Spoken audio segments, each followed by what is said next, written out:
KRDO News Special Report let her speak, the moment that stopped the studio. Good evening. What began as a standard roundtable on Fox News has turned into a national conversation about respect, power, and the silencing of women's voices. This morning, during a segment discussing the latest Supreme Court ruling on voting rights, Congresswoman Jasmine Crockett of Texas delivered 6 words that shifted the energy of the studio and the country. Words that, in seconds, made their way across social media, triggered national headlines, and inspired what some are calling a cultural correction.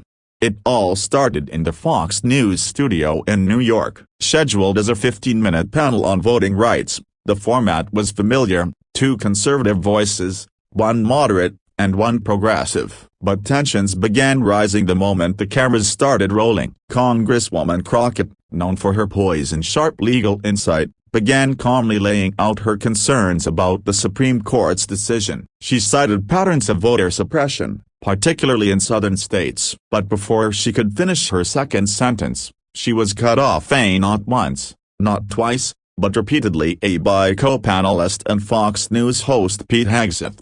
What followed was a subtle, simmering escalation. "You're twisting facts," Hegseth said, interrupting again. "No, Pete," Crockett replied, cool and direct. "You're being rude." She stayed calm, measured, until one moment shifted everything, as Hegseth interrupted her once more, louder this time. While the host tried, unsuccessfully, to moderate, Crockett leaned in slightly, locked eyes with him, and said, "Shut up and let me finish." Silence followed, a moment so still, you could hear the hum of studio lights. Hegseth blinked. His practiced smile cracked. For 2 full seconds, he couldn't speak. The control room froze. The host tried to pivot, but the shift had already happened. The segment was over, in spirit, if not in schedule. Backstage, a junior producer was overheard whispering, "That's going viral in 10 minutes. They were wrong. It took 3.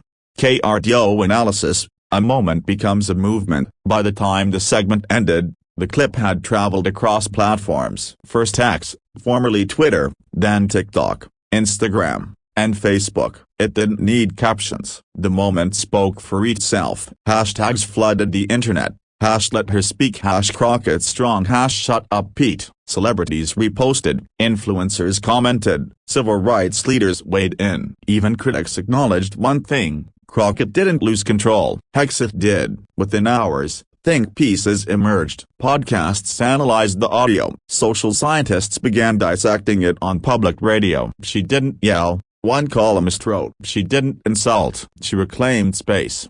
What happened before the broadcast? KRDO has learned that the real story began the night before. In a quiet Alexandria hotel room, Jasmine Crockett was preparing, reviewing legal briefs, practicing anticipated questions, highlighting data points. She wasn't planning to confront, but she was ready. Across town, Pete Hegseth was reportedly preparing a different way. According to internal sources, he told his team, "I'm hitting hard. I'm not playing nice." The tone was set before the chairs were ever filled.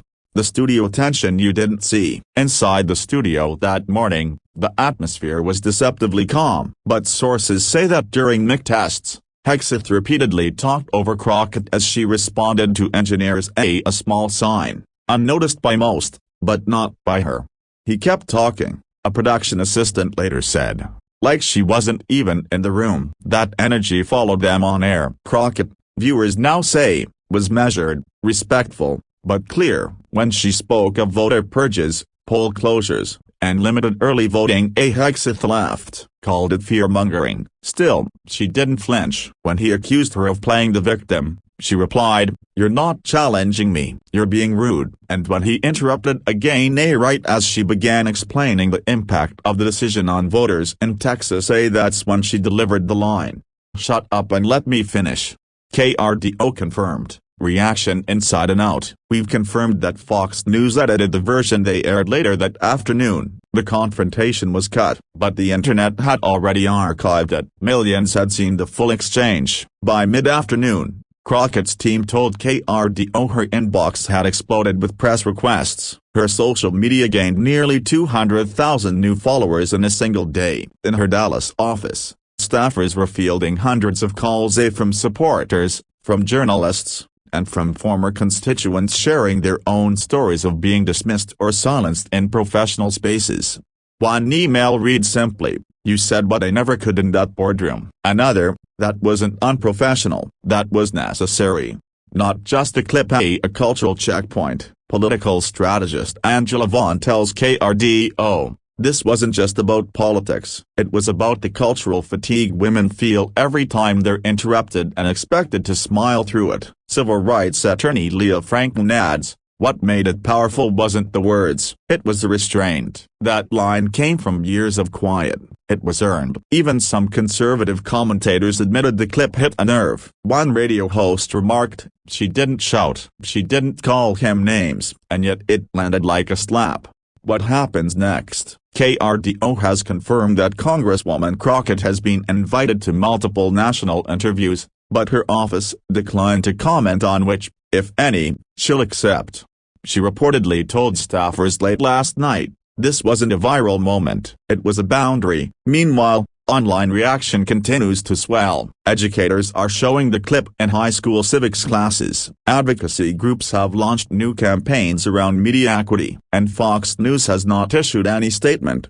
KRDO final word. Sometimes power doesn't shift with a gavel or a vote. Sometimes it shifts when someone finally stops waiting to be allowed to speak. "Shut up and let me finish." 6 words, spoken calmly, delivered with precision, echoing far beyond the studio where they were said. For KRDO News, I'm Maya Reynolds. We'll continue following this story and the conversations it's now ignited across the country. When the clip of Congresswoman Jasmine Crockett saying "shut up and let me finish" hit the internet, it did more than trend, it pierced. It cut through noise, posture, and protocol. And what followed wasn't just a media frenzy, it was a reckoning. By the next morning, the moment had jumped from the internet to the airwaves. CNN, MSNBC, and even Good Morning America aired the footage, complete with reaction panels. Some called it inappropriate, others, inevitable. But the question dominating headlines wasn't whether Crockett had gone too far. It was,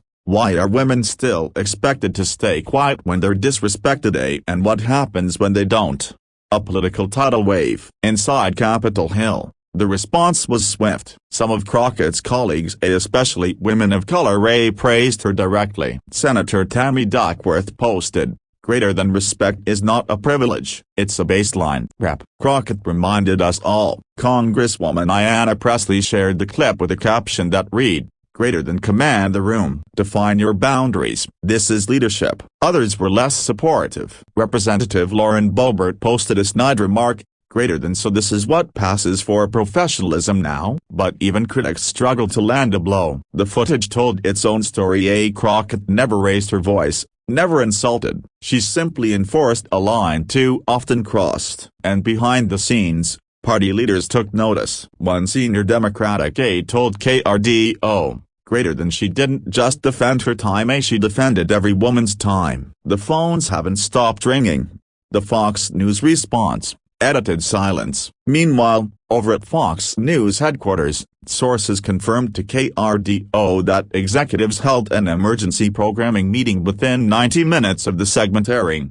The network issued no public comment, but our team has confirmed. Later airings of the segment were heavily edited, cutting out the confrontation entirely. Staff were told to pivot away from the Crockett clip on air. Pete Hegseth did not appear on his scheduled primetime spot that evening. Insiders say the control room was rattled by the speed of the clip's virality and feared turning Crockett into a martyr. But by the time the network tried to reframe the moment, it was too late. The internet had already done what it does best: remember everything. Beyond politics, a cultural flashpoint. KRDO's cultural correspondent Camille Reyes reports, "Greater than this wasn't about left or right, it was about something universal. Every boardroom, classroom, courtroom, women know that tone, that interruption, that condescension." Jasmine Crockett didn't just call it out, she punctured it. On TikTok, therapists began analyzing the clip, using it to talk about emotional labor. Professors shared breakdowns about power dynamics in public discourse. Even clergy referenced it in Sunday sermons about dignity and presence. And then, something rare happened. Men began speaking up, too. One video from a middle school teacher in St. Louis went viral on its own. Standing in front of his class, he said, "Greater than watch her face. She doesn't lose control. She takes it." That's what it looks like when someone is done shrinking. The backlash, and the backbone. Of course, not all the response was supportive. By Monday, opinion pieces appeared in right-wing outlets calling her aggressive, unladylike, and disrespectful to the format. One commentator on Newsmax went so far as to say, "Greater than she's everything wrong with modern politics, a loud, divisive, and out for a viral moment." But the clip showed otherwise. She wasn't loud, she wasn't divisive. She was interrupted repeatedly and responded with clarity. KRDO reviewed over 20 hours of coverage and found a consistent theme. No one could accuse her of losing control. They could only criticize the fact that she refused to surrender it. Inside Crockett's world. We've also confirmed details from inside Jasmine Crockett's circle. Her phone overloaded, her inbox flooded, her team caught between managing press requests and protecting her time. One aide told KRDO anonymously, "Greater than she doesn't see this as a victory lap. She sees it as exhausting, necessary, but exhausting." Crockett herself has not done any major interviews since the incident, but she posted a single line on her Instagram story, quoting civil rights icon Fannie Lou Hamer, "Greater than I'm sick and tired of being sick and tired." What comes next? Late Tuesday, reports surfaced that Jasmine Crockett had been invited to headline a women's leadership summit in Atlanta. Organizers say her clip will open the event not because of its trauma, but because of its discipline. Meanwhile, several national campaigns have already launched under the slogan "Let Her Finish," focused on workplace respect, equal speech time in media, and public forums. And just this morning, the American Bar Association announced plans to include the segment in a fall symposium on gender dynamics in legal and political spaces.